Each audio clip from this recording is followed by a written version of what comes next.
tal amigos? ¿Cómo están? Mi nombre es Luis Hernán Castañeda y este es mi canal literario Un Escritor Rural. El otro día, uno de ustedes, que no me veía hace tiempo parece, me comentó al final de un video, me dijo: oye, Ludo, ¿estás un poco cachetón o me parece? Un poco cachetoncito creo que me dijo. Y bueno, yo obviamente me reí, le dije: no es eso, es la barba. Es la barba que no me la puedo afeitar porque acá en Vermont no hay barberos, son los gajes del oficio de un escritor rural, ¿no? No es, no es la grasa. Dentro de poco no tendré excusa porque estoy yendo a Lima a fin de mes para pasar allá las vacaciones y en Lima sí hay barberos, hay muchos. Hago este video un poco rápidamente, como rebote, porque acabo de comentar el libro de Susana Noltenius, la gran escritora peruana, Se hace otoño, novela aparecida el año pasado en Lima. Y leyéndola, me pareció que había ecos loaisianos muy claros en Noltenius. Los personajes femeninos de Loaiza están atrapados por su género, por su rol, por su clase, por su tiempo. En Noltenius lo que vemos es la liberación progresiva y maravillosa de estas mujeres que logran salir de estas cárceles de oro para poder dedicarse a lo que quieren hacer, para poder ser escritoras, para poder estar solas, para poder mirarse, ¿no? Así que me puse a releer a Loaiza, agarré mi libro favorito de Loaiza, que es sin duda alguna Otras tardes, y me puse a leerlo y a releerlo, y bueno, no pude evitar hacer este video. Releyendo a Loaiza, me pregunté cómo llegué yo a Loaiza, ¿no? ¿Cuál fue mi historia con Loaiza? Y claro, esa historia empezó a principios de siglo, en la universidad, cuando salió esta famosa colección de libros, la biblioteca, se llamaba la Biblioteca Latinoamericana Contemporánea de Adobe, que salió en esos tiempos, creo que con auspicio de la Universidad Ricardo Palma y con la participación también del Diario Expreso. Y había un montón de autores interesantísimos que yo no conocía y que muchos en el Perú no conocíamos, que no se habían editado en el país, ¿no? Entre ellos, por supuesto, Guimaraes Josa. Aquí está Primeras Historias en la traducción de Pablo Carreño. Y también estaba Otras tardes. No tengo acá el libro, lo dejé en algún lugar, creo que se me quedó en Lima, mi edición de Otras tardes de Adobe. Pero fue en esa edición barata, accesible, muy leída por mucha gente en ese momento en el Perú, que yo accedí a Loaiza por primera vez. Me parece que antes de esa edición solamente había estado esta en manos de los lectores. Esta es la primera edición de Otras tardes, de Mosca Azul Editores, de 1985. Me parece que salió esta edición y después no hubo nada hasta la edición de Adobe 15 años después, ¿no? No estoy seguro de esto, quizá corríjanme si me equivoco. Pero la pregunta, bueno, es ¿por qué Loaiza? ¿No? Lo leí de esa manera, ese fue el cómo a través de esa edición, pero ¿por qué Loaiza? Y creo que la respuesta está, como tantas otras respuestas, en Iván Tais, el escritor peruano, y su programa Van Oficio, que yo miraba asiduamente en esa época como todos nosotros o como muchos de nosotros, ¿no? Sea para criticarlo o para admirarlo. En ese programa, Iván Tais, si no recuerdo mal, hablaba bastante de Loaiza, ¿no? Y después en privado, Iván Tais ha dicho, y espero no estar cometiendo una infidencia acá al contarlo, que para él Loaiza es sin duda alguna, pero sin duda alguna y de lejos además, el mejor prosista del Perú. El mejor prosista de la historia de ese pequeño y desgraciado país llamado Perú.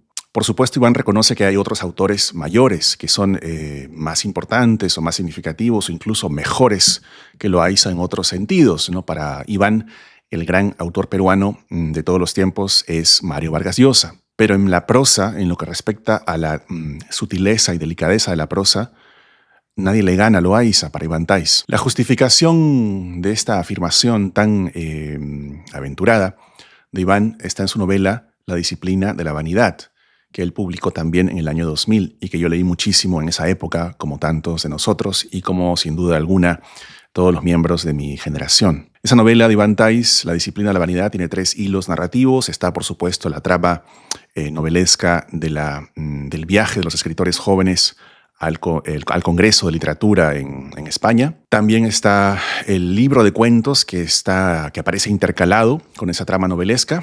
Y por supuesto también hay una sucesión de notas, mini ensayos, pequeños comentarios de autores extranjeros y peruanos que aparecen intercalados, espolvoreados por allí en las páginas de la disciplina de la vanidad.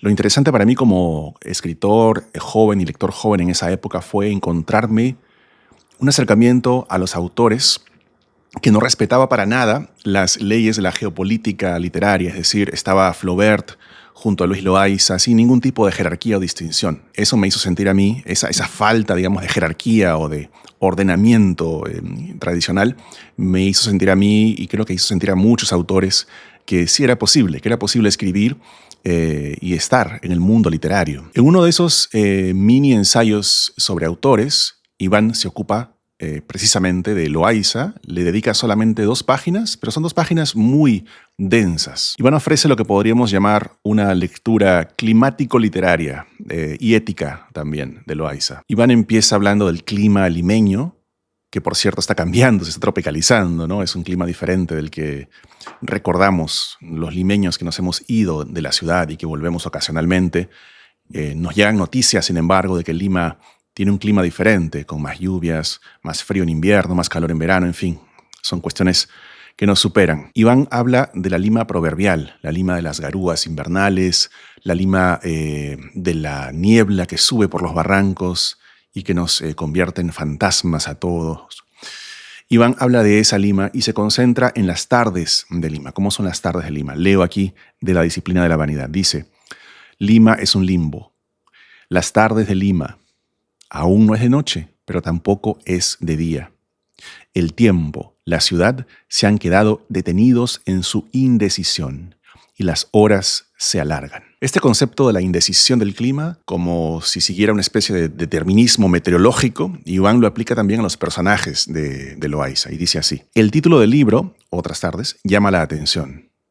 Habla de una tarde, la tarde original, pero luego habla de otras tardes.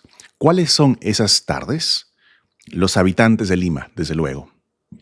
Cada uno de ellos, en la manera de afrontar al amor, la vida, es una tarde en sí mismo, un particular clima indeciso, frágil y tembloroso, como la garúa. Los personajes de estos cuentos son personas que han amado intensamente, pero han dejado pasar su amor. La renuncia constituye el tema central de los relatos, pero no es una renuncia dolorosa, sino heroica. Es como si renunciar significase ser, de alguna manera, digno. Es la heroicidad del que se pierde por escepticismo, la elegancia del que fracasa porque no considera discreto ni correcto triunfar. En Lima triunfar es de mal gusto. Notemos 3 cosas acá. 1. Iván parece estar hablando de sí mismo en este fragmento, casi proféticamente. Por cierto, desconfiemos de los autores que hablan de otros autores o que hacen crítica literaria de sus pares o de incluso sus héroes literarios o sus enemigos literarios. ¿Por qué? Porque podemos tener la certeza en esos casos que se trata de un ejercicio de ventriloquía, ¿no? Excepto si hablamos del escritor rural, que sí es objetivo y completamente imparcial. 2. Iván habla de los personajes de Loaiza y en realidad lo extiende a los habitantes de Lima, ¿no? Como si los personajes de Loaiza fueran una sinécdoque de la población limeña, lo cual evidentemente es falso, pero bueno, se da esa licencia. Habla Iván de los personajes como si fueran seres humanos, no como criaturas verbales, lo cual nos faculta o nos permite a nosotros preguntarnos entonces, o como que nos abre la cancha para preguntarnos, ¿cómo se manifiesta esto en el plano literario? No es que Iván no haya previsto la pregunta, evidentemente Iván está hablando en términos humanos y en términos literarios a la vez, pero lo que yo quiero hacer es explicitar la dimensión literaria de estas declaraciones. Y 3, Iván ve a estos personajes escépticos, que rechazan el amor, que se encierran en sí mismos, que se apartan de la vida, como héroes elegantes y dignos, ¿no? Yo me pregunto si este supuesto heroísmo, esta dignidad, esta elegancia, no son más bien una especie de máscara o fachada que está escondiendo algo más. Mi tesis fundamental para plantearla de manera clara, como si este fuera un ensayo académico, es que el heroísmo de los personajes loaizianos está ocultando un miedo a la vida y es una táctica elegante y aceptable de autopreservación para no enfrentarse finalmente a la muerte, para seguir viviendo. Yo releí el libro de Loayza otras tardes en esta edición, una edición preciosa de pretextos que conseguí hace poco y que además es interesante porque contiene un poco más de material que las anteriores, ¿no? Por supuesto están los 4 relatos completos y clásicos de Loayza, más los 7 fragmentos indecisos y truncos de la edición original, más 3 fragmentos más que giran en torno al tema del ajedrez, una pasión, una afición, como todos sabemos, de Loayza, que forma parte de su figura de autor, ¿no? Pero lo interesante en estos fragmentos es que, por supuesto, evidentemente, obviamente, lo que le importa a Loayza no es ganar la partida de ajedrez, ¿no? Tampoco ve un valor particular en perder. Lo que le interesa a Loayza, creo yo, es el hecho de jugar con alguien. Y naturalmente ese jugar con alguien es el juego de la literatura, ¿no? El escritor jugando a algo con el lector. Para Iván Tais, el cuento favorito, el mejor cuento del volumen, y entonces, por extensión, el mejor cuento de la narrativa peruana es La Segunda Juventud. Yo podría estar de acuerdo con esto, aunque no es el cuento que más me gusta íntimamente, ¿no? Aunque reconozco su gran valor. Y reconociendo ese valor, lo que quiero hacer acá es algo un poquito diferente. Lo que quiero hacer es hacer una lectura conjunta, transversal de los 4 cuentos o relatos principales. Y dudo un poco entre cuento y relato porque son un poquito largos los cuentos. Quiero hacer una lectura transversal, unificada, para intentar detectar o localizar o traer a la luz lo que serían los arquetipos loaycianos. Es decir, aquellos elementos comunes, ese territorio compartido, que se repite de cuento a cuento como una especie de retorno de lo reprimido. Y llegamos a la situación clásica de Loayza, que es la irrupción del amor-pasión. La irrupción del amor-pasión en la vida de un hombre, sea joven o más maduro, que tiene que tomar una decisión ante ese dilema que se le presenta. Continuar con su vida ordenada, con su vida gris, con su vida planificada, o vivir la experiencia que la realidad le ofrece, ¿no? Entregarse al amor. El amor puede llegar en la juventud, como decía, como una suerte de promesa de futuro, pero también puede llegar por segunda vez, como una promesa de segunda juventud. Entonces la pregunta es, ¿el hombre lo deja ir o se aferra a él a pesar de lo que pueda pasar, a pesar del riesgo y el peligro y la falta de garantías que esa experiencia pasional ofrece, ¿no? Por supuesto, este dilema que es ético, esta disyuntiva humana que muchos habremos vivido, tiene su contraparte estética literaria, ¿no? Se manifiesta también en la escritura. Por eso los fragmentos, los 10 fragmentos incluidos en este volumen son clave, porque en ellos se manifiesta de manera explícita la preferencia de Loayza por el fragmento, su elección de lo trunco y lo inconcluso, ¿no? Su renuncia a la vida. Tiene un lado Bartleby, por supuesto, Loayza, ¿no? Él preferiría no hacerlo. Y acá, en la edición que tengo, que tiene un prólogo de José Muñoz Millanes, hay justamente unas frases claves en ese sentido. Dice en la introducción, es mejor que la potencia de realizar no se agote en el acto, en lo realizado, en el resultado o producto. La potencia debe persistir en la creación como inacabamiento, dejando en suspenso su realización total.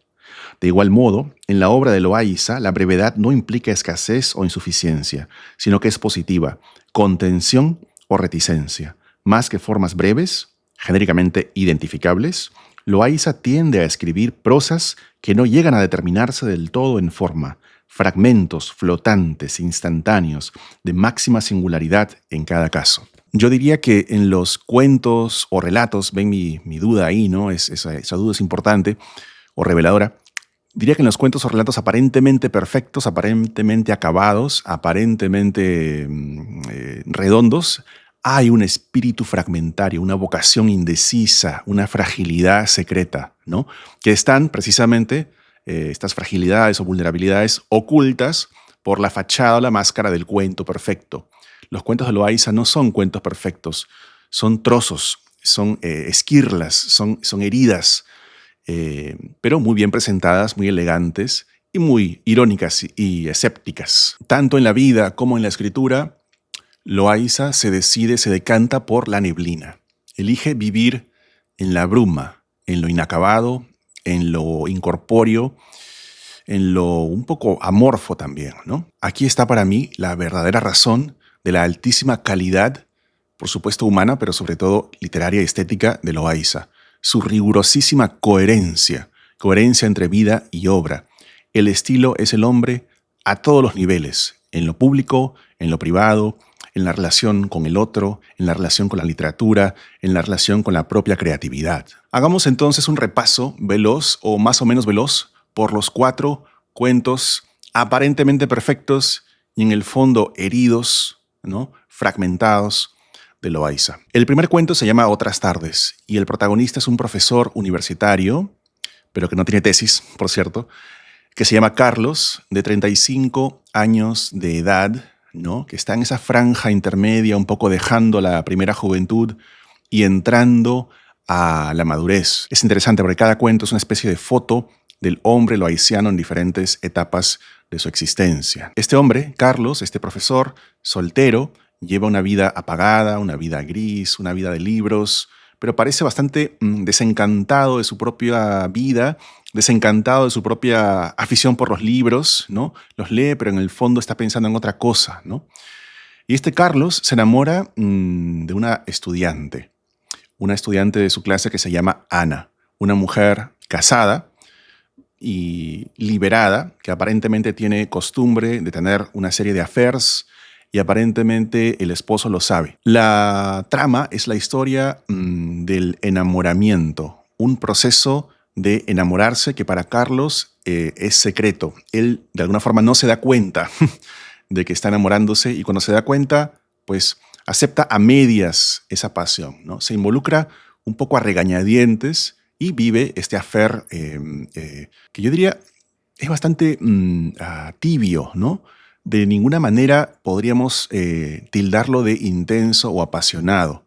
O en todo caso, hay toques de pasión, pinceladas, que el narrador presenta, pero en realidad el foco de interés del narrador no es ese, no es el calor de la pasión, sino más bien el retraimiento de Carlos. Este cuento, cuando empecé a leer a Loayza, era sin ninguna duda mi favorito. Quizá porque hablaba de forma descreída, escéptica del mundo académico, al cual yo me estaba incorporando en ese momento, en el año 2000, estaba empezando la carrera académica, pero también porque es un cuento que ofrece una reescritura limeña y exactamente miraflorina de La dama del perrito, de Chekhov, evidentemente. Ambos cuentos utilizan el mismo mecanismo o un mecanismo similar, que es el de la prehistoria. Vamos a ver. Quiero decir con esto que lo que leemos en las páginas, en las 10 o 15 páginas del relato, no es la historia en sí, sino que es una especie de pretexto, de precuento, de prehistoria, que solamente comenzará y será gatillada por el final abierto del propio precuento. Lo que tenemos es un fragmento, es un inicio o un posible inicio de algo, porque no sabemos cómo evolucionará la pasión de Carlos y Ana. Carlos y Ana están, digamos, reconociendo que están enamorados y se están, digamos, sometiendo a los dolores de cabeza de lo que implica estar enamorado en las condiciones en las cuales ellos lo están. Pero no tenemos ninguna certeza de que esto vaya a continuar, de que vaya a terminar, de que Carlos pueda recuperar a Ana porque están en un momento un poco de separación.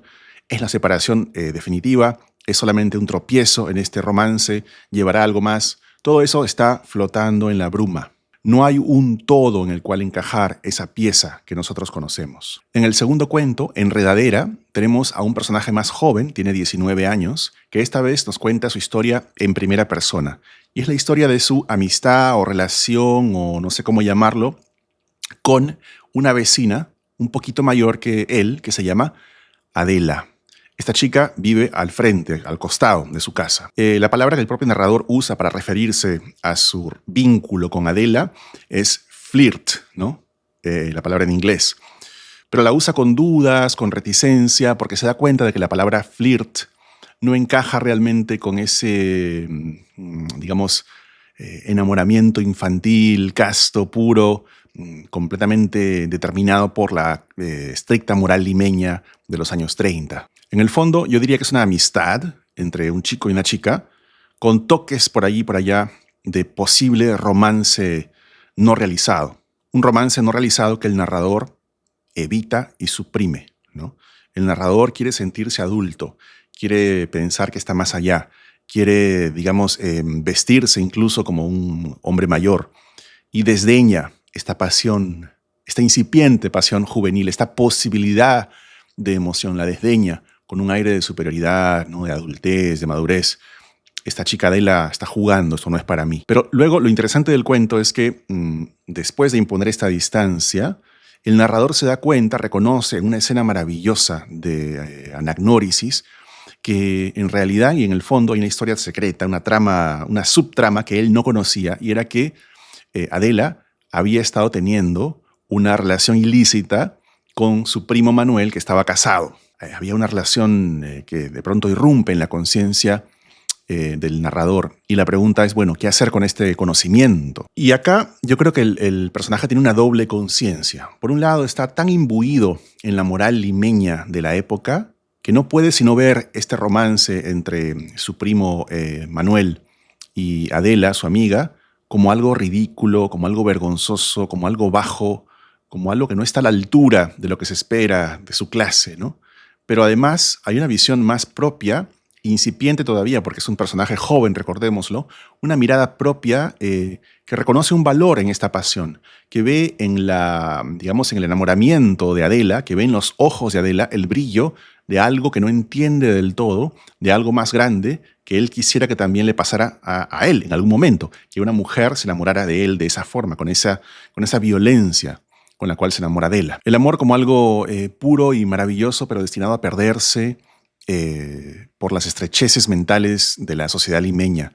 Este tema y el personaje de Adela en particular son lo que yo vinculo más, o lo que me hizo pensar mientras leía, en Susana Noltenius. Creo que Adela es un personaje perfecto para, digamos, imaginar una continuidad o una especie de herencia que se preserva de Loaysa a Noltenius. El cuento se llama Enredadera porque la enredadera es un personaje capital, es una bugambilia morada me parece, o violeta, que crece entre la casa del narrador y de Adela, ¿no? Son vecinos, recordemos. Está sobre la pared medianera.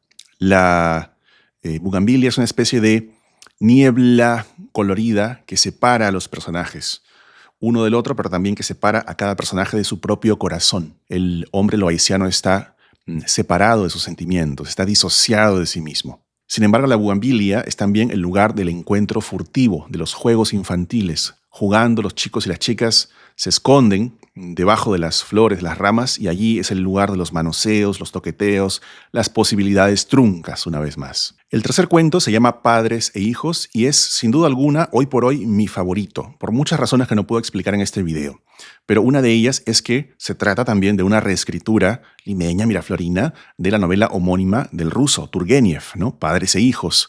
Pero si en esa novela el conflicto estaba dado por la falta de comprensión ideológica, ¿no? Más intelectual entre las generaciones, acá, en el cuento de Loaysa, lo que vemos es lo contrario, es un encuentro afectivo entre el padre y el hijo que se dan cuenta de que a pesar de los años, a pesar de no haberse conocido, a pesar de ser casi extraños entre sí, tienen semejanzas claves. Porque ambos, Jaime y su padre, Jaime es el personaje, han tropezado con la misma piedra. Ambos han estado casados y se han enamorado de otra mujer.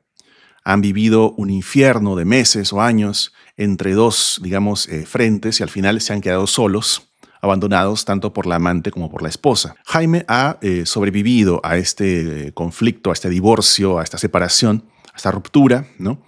Y se ha convertido en un hombre gris, un hombre apagado, un hombre como el profesor del primer cuento, ¿no? Que prefiere vivir un poco distante de todo el mundo y también de sí mismo, enfrascado en la lectura, enfrascado en el ajedrez, enfrascado en una vida calmada, ordenada y sin mayores sorpresas. Pero el padre, a diferencia de él, ¿no? Nunca se recuperó de esta debacle, ¿no? Empezó a cultivar, a incubar un deseo de muerte, un deseo tanático que poco a poco lo fue llevando a la enfermedad y al aniquilamiento. Hay una especie de suicidio sugerido. La lección acá es que las pasiones son peligrosas, que quizás sea preferible alejarse de ellas, sobre todo si uno es un hombre sensible que siente un poquito más que los otros, como dice el cuento. Se trata de alejarse de las pasiones, pero no por elegancia. La elegancia es una especie de efecto secundario, o como decía antes, de fachada, de máscara, sino más bien por prudencia, por autopreservación, por cuidarse y protegerse de la fuerza incontrolable de estas energías que están allí, digamos, sueltas, que nos pueden destruir la vida y llevarnos a la muerte. Sin duda alguna, este cuento, Padres e Hijos, contiene la nota más trágica y más conmovedora de todo el libro. La pregunta que viene ahora es, bueno, ¿cómo sigue, cómo continúa la vida de alguien que ya tomó la decisión de renunciar al amor para protegerse de la muerte, ¿no? ¿Cuál es el segundo capítulo? Y la respuesta viene en el famosísimo cuento La Segunda Juventud, que es el cuento final de estos 4 cuentos aparentemente perfectos. Aquí encontramos a otro narrador en primera persona, que es casi como un alter ego del propio Loaiza. Es un hombre ya mayor, está en la etapa, digamos, otoñal de su vida, para seguir hablando de Noltenius. Está en la etapa otoñal de su vida, es un diplomático que ha vivido por todo el mundo, en Europa y más allá, y que regresa en un viaje a su Lima natal y que se encuentra en ese viaje con Graciela, su amor trunco de juventud, la mujer con la cual nunca logró consolidar la pasión, ¿no? A pesar de haberlo querido, tanto ella como él. Graciela, que ahora está separada, ya no está con su esposo, que también era amigo del narrador. Veamos que es un mundillo limeño muy cerrado, muy pequeño, en donde todos se conocen, todos son medio parientes, amigos, vecinos, en fin, miraflorinos. Porque este hombre que ha dejado a Graciela lo ha hecho para empezar una segunda juventud. Se ha casado con una muchacha muy joven, mucho más joven que él, escandalosamente más joven que él, y muy moderna, ¿no? Y nadie dice nada porque ya estamos en una Lima más, digamos, contemporánea, donde la moral ha cambiado, donde la represión sexual ya no es un tema y todos miran con, digamos, complacencia y con casi aprobación el nuevo romance de este personaje, de este hombre que está teniendo su segunda juventud. Pero tanto Graciela como el narrador son más fieles a esa mirada más escéptica, más anticuada, quizá más conservadora, desde la cual es posible observar la segunda juventud con algo digamos, de sarcasmo realmente, un sarcasmo oculto y una especie de chiste compartido entre los viejos amantes, Graciela y el narrador. El narrador vivió el resto de su vida marcado por su rechazo a Graciela. Graciela quiso casarse con él, Graciela quiso irse con él a Europa cuando lo nombraron por primera vez como diplomático. Pero el narrador dijo que no, ¿no? Y dio una serie de justificaciones, las justificaciones banales que todos conocemos. Y ahora, pasados los años, décadas después, ni siquiera se acuerda de cuál fue la verdadera razón por la cual no lo hizo, ¿no? Vemos acá que está completamente disociado de su propio corazón, de alguna manera. Digamos que la bruma limeño lo ha separado de sí mismo también, de sus propias decisiones. Veamos aquí cómo lo que Iván Tais exaltaba como una suerte de heroísmo elegante es una suerte también, digamos, de una especie de pequeña cobardía o de insuficiencia afectiva, en todo caso, de rechazo a enfrentar las cosas, ¿no? Hay una huida claramente acá. Si comparamos los cuentos e intentamos extraer esos arquetipos loaisianos que les prometí al principio del recorrido por cada uno de los 4 relatos, creo que lo que encontramos son un montón de cosas, pero quiero destacar una en este video, que es que los personajes que son narradores protagonistas o narradores testigos en primera persona, esos personajes que narran su propia historia, siempre son aquellos que han renunciado al amor. Como si la renuncia al amor fuera la condición para escribir, como si dejar de vivir, como si decirle no a la felicidad, fuera la condición de posibilidad de la literatura. En oposición, el hombre que sí aceptó el amor, el hombre que se entregó a la pasión, el hombre que dijo sí, ¿no? Es visto con distancia, es visto desde lejos, con escepticismo, con burla, pero también con miedo, ¿no? Porque esos hombres que sí aceptaron las primeras o segundas juventudes, que sí vivieron los otoños o las primaveras del amor, por decirlo así de forma tan ridícula, esos hombres pueden ser o superficiales, es decir, que viven la segunda juventud epidérmicamente, o pueden ser demasiado profundos, que se han entregado tanto a la pasión que al final terminan destruidos y muertos. Es como si la distancia, esa tercera persona que se impone, fuera un filtro para alejarse, ¿no? O para alejar, mejor dicho, del personaje observador, para alejar de este personaje a ese amor, a ese bicho raro, a esa pasión destructiva que es mejor mantener a raya. Mientras más dolor hay, como en el cuento Padres e Hijos,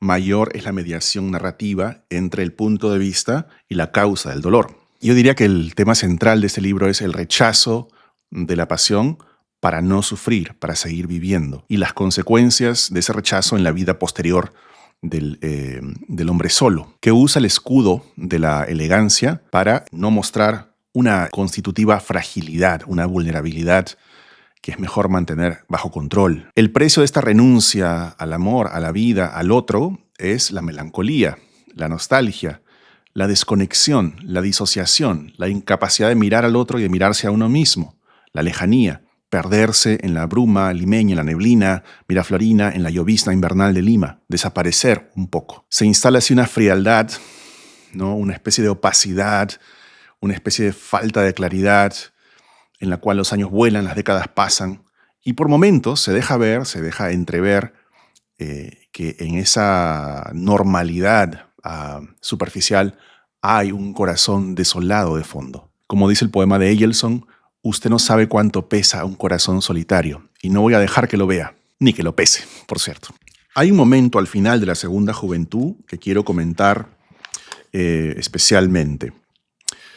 El narrador está visitando a Graciela en su casa.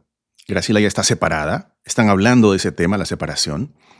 Y el lector intuye o quiere creer o se sugiere por ahí la posibilidad de que esta visita a la casa de Graciela sea el inicio de un romance. Quizá el narrador va a intentar algo con ella ahora que sabe que está sola. Obviamente esto es imposible. Un héroe loaiziano jamás haría algo así. Pero la tenue esperanza está presente y genera un cierto, ¿no? una cierta palpitación. En esa visita aparece la mamá, la viejita, la mamá de Graciela, trayendo el té, para tomar el té con el invitado, a quien conoce desde hace mucho tiempo, recordemos. Y el juego de té, ¿no? Es el mismo de la primera juventud, ¿no? Es un objeto del pasado. Ese juego de té es como el símbolo del amor que proviene de las profundidades del ayer y que se representa. Dice así: estábamos en eso cuando apareció su madre, que después de dormir toda la tarde venía a tomar el té conmigo. En el comedor volví a encontrar el juego de té con figuras azules, en las que un chinito, después de tantos años, no acaba de cruzar el puente. El chinito que no acaba de cruzar el puente, evidentemente, es el héroe loaiziano arquetípico, el limeño por excelencia. Acá vemos una alegoría magnífica, tan compleja como cotidiana, presentada casi sin darle importancia, sin prepararla, con esa sequedad loaiziana, o mejor dicho, con esa discreción, con esa falta de gusto por las pasiones exageradas y por los grandes momentos. Esta alegoría es presentada y significa un montón de cosas. Significa el paso del tiempo, por supuesto. Significa el envejecer y no cambiar. Significa la indecisión como divisa, sobre todo, ¿no? La incapacidad para cruzar el puente, la instantánea del fragmento inacabado. Hay una ética de lo trunco, una exaltación de lo incompleto. Los personajes loaizianos por excelencia, los que más recordamos, los que definen la obra de su autor, son aquellos que han renunciado a la pasión, han renunciado a la vida y se han refugiado en Miraflores, hundidos en la neblina y la llovizna de Miraflores. Un Miraflores, por supuesto, del ayer, un Miraflores de quintas, de casas, de patios, sin edificios, con árboles todavía. Un Miraflores que es una especie de retiro espiritual, de lugar monacal, literario, donde se puede vivir entre libros, lejos de la pasión, que está contrapuesto y alejado del centro de la ciudad, que es visto como el lugar bullicioso, el epicentro de las aventuras, de la sexualidad, ¿no? Se alejan los personajes del centro y se refugian en Miraflores. Por supuesto, para hablar de la coherencia loaiziana, esta decisión de retirarse es la misma que el propio autor tomó con respecto al mundo literario, con respecto al aplauso, al éxito, a todas las falsas promesas de la literatura. Estoy pensando acá en el famoso cuento de Borges, ¿no? Pensar en Loaiza es pensar en Borges. El famoso cuento El Sur, donde Dalman, este personaje libresco, este personaje citadino, este personaje aburrido, muy loaiziano, un día se va de la ciudad de Buenos Aires, sale al campo, ¿no? Entra a la pampa y en la llanura acepta un cuchillo y se enfrenta por primera vez en su vida en un duelo contra un compadrito que lo ha retado. Lo hace sabiendo que perderá, sabiendo que morirá. Es una especie de sacrificio. Esto a mí me conmueve profundamente. Es mi cuento favorito de Borges, sin duda alguna, por este gesto final. Gesto final de sacrificio heroico que sin duda a Loayza le parecería como, no sé, too much, ¿no? Un poco burdo, un poco de mal gusto, un poco que desentona. Soy más borgiano en ese sentido que loayziano, entonces. Y Loayza es menos borgiano de lo que suponemos también, ¿no? En ese sentido específico. Yo quiero terminar diciendo que no es necesario interpretar el gesto loayziano de renuncia, de decir no gracias, yo no peleo, chau. No es necesario interpretarlo como una muestra de cobardía, tampoco como una seña de dignidad o de heroísmo o de elegancia, como proponía Ivan Theiss en La disciplina de la vanidad, como dijimos al principio del video. Al final de La segunda juventud hay una pista de cómo interpretar la renuncia loayziana. El narrador, que está con Graciela, recordemos, en su casa, con su mamá, tomando el té, se va y, como siempre ha hecho, como era su costumbre, se lleva un libro de la biblioteca del padre de Graciela, un antiguo libro español bien encuadernado. Se lo lleva y después lo revisa, y se trata del libro de un viajero europeo en Lima, cuyo nombre no se menciona, pero que podría ser quizá Charles Wiener, no lo sé, donde se dice que los limeños son muy malas personas, así dice, muy malas personas por culpa del clima. Creo que aquí también hay una ironía. El viajero no entiende a los limeños, le parece que son malas personas o que somos malas personas, pero lo que ocurre es que nuestra renuncia esencial, y sé que estoy generalizando, pero estoy hablando de arquetipos, por supuesto, ciertos arquetipos dentro de otros, esa renuncia esencial del limeño no es una falta de valentía, no es una renuncia a la guerra, no es un no luchar, es un trasladar la batalla a otro lugar, trasladar el campo, ¿no?, de la guerra hacia el corazón, hacia el interior. Es una guerra interior, una batalla silenciosa que se libra con las armas de la literatura. Entonces, en el fondo, hay, creo, una valentía literaria en este gesto de renuncia a la vida. Es la guerra callada y solitaria y larga de la escritura y la lectura. O quizá no. Quizá estoy siendo un poco ingenuo y estoy idealizando los personajes de Loayza y estoy idealizando la literatura. ¿Ustedes qué piensan? Muchas gracias, amigos. Esto ha sido Un Escritor Rural. Nos vemos la semana que viene con otro video, o antes, porque como ya saben, me gusta dar sorpresitas y por ahí sacar videos que no estaban planificados. Un abrazo y nos vemos.